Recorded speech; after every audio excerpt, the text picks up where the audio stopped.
ladies and gentlemen. Let me introduce myself. My name is Dr. George Chimezienweke, the immediate past head of service of Rivers State. You recall that yesterday I addressed the press.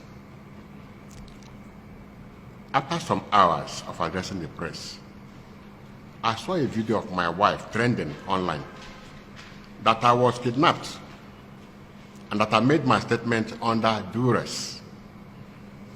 I've already debunked that. My wife cannot speak for me on civil service matters when I'm still healthy and mentally very fit.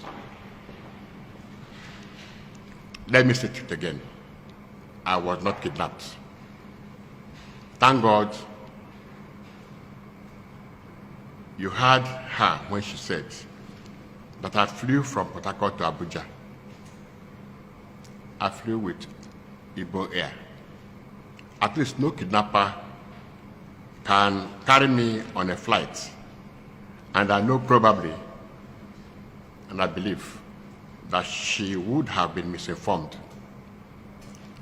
As head of my family, I apologize sincerely to the public on her behalf. Maybe I also think that she did that so that she will escape any harm. Because you know they were already hunting for me. So they went and frightened her. She must have done that also to secure herself. I also listened to the suspended governor's reaction to my press statement. I was surprised that he never debunked my allegations of bringing down the assembly, which was the main subject matter. Rather, he was talking about other issues. The big question is this, and I want you to reason. This is over 1 year, and the assembly was brought down. Yet, no panel of inquiry was set up. And there has not been any report on that incident from the state government until date, at least until the time I can remember, maybe yesterday. I don't know if today. Not even a police investigation. I call on the federal government to set up an independent investigation team. The truth, which is known on the lips of every person that's on the streets of Port Harcourt anyway, will now be made formal. Secondly, he mentioned that, how will I be in a meeting with him and Bala Mohammed? Ladies and gentlemen, I never said I was in a meeting with him and Bala Mohammed. Everything I said was what he told me personally, one-on-one. Maybe to mock me. My past statements stand as evidence to all that I have said. At this point, I know, it's understandable, I could be making some feeble denial of not having told me these things, but this doesn't change the facts. And all I wish to do is to tell the public the truth. What is done with the truth is for the state and for the growth of our nation. Lastly, I want to state here that I'm not a politician. I'm a career civil servant. My service has traversed through different sectors. I was a lecturer. I rose to lecturer 1 and left lecturing in 1995 and grew gradually and steadily to the position of director in 2004, then 2023, by the special grace of God, I was elevated to the position of a head of service. I want to reiterate here that I love my state. This state that gave me the opportunity to grow from level 0 to the enviable position of head of service cannot be brought down this way. It makes me to cry. This state cannot be destroyed this way. The state that was once the pride of the whole nation cannot be thrown into the dustbin just overnight. I may be beneficiary of the government of Rivers State. I cannot therefore watch this state, which I have benefited from, to be destroyed by politicians for their personal ego. I cannot also give all my evidences on the media. Some are sensitive, or more sensitive than this. I will give details to the proper authorities when required of me. The level of stealing of public funds and assets witnessed in the last 2 years is mind-boggling and never ever experienced in the history of the state, as we also had the highest allocation ever during this period. I've also heard people saying that I have been compromised. If at all I could be compromised, then it should have been the governor, who is my benefactor, who actually appointed me as head of service of Rivers State. I want to tell you here that I never compromised while I was in system. Why would it be now that I've compromised myself, that now that I've left the system? Finally, what was the reason of going to my house to harass my wife in the name of interviewing her, instead of calling me for a reaction?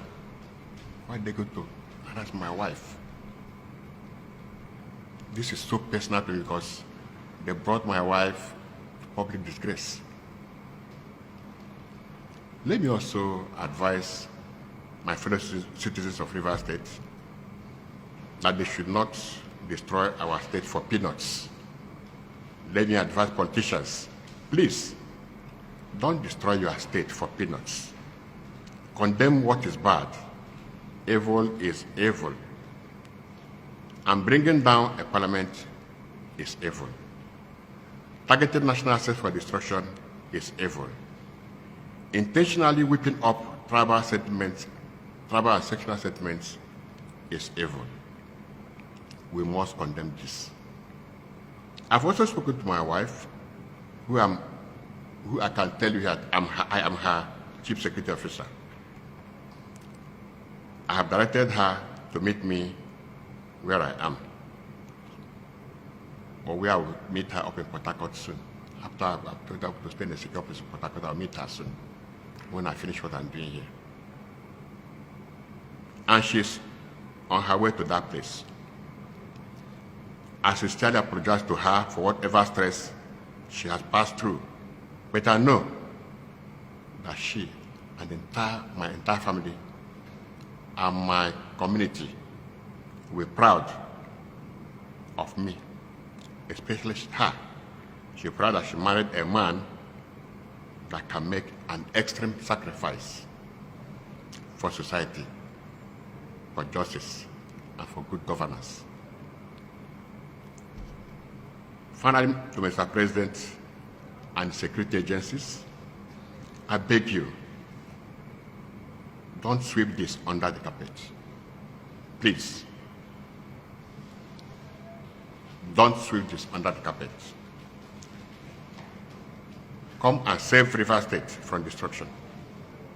Governor Simeon Fubara and his infantile cohorts have invested much in destroying Rivers State. Let it stop now.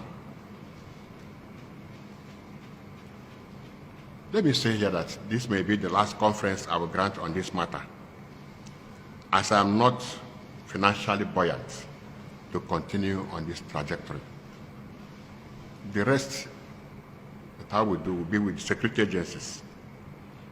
Any other press granted now by any other person around me should please be disregarded. These are serious issues that should not be discussed much on the media. For abundance of caution, and those who were not at the briefing yesterday, I can repeat my briefing and adopt all as mine. Long live River State. Long live Nigeria. They're asking why I had to leave at this time. I had to leave because I was studying the environment. As a serving civil servant, you are under oath. There are some things you cannot say. You can advise, but you can't come to the media because you're a civil servant.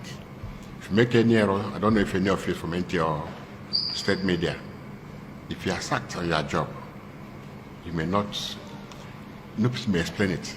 You have been sacked, you have been sacked. So I waited for this time when I felt that the environment was okay for me to make this disclosure. Everything will not be on the media. Let the captions be there. When the security agencies invite me, I'll make more disclosure. Some of these are better so than in the media. Against me personally? No. I'm impeccable. No person has. I've worked as a permanent secretary since 2009. I have never. And that's why I may not have enjoyed all that patronage, because I'm even a whistleblower. Yes, I have retired. I'm in a contract that will end by November. So it's November I'm supposed to exit.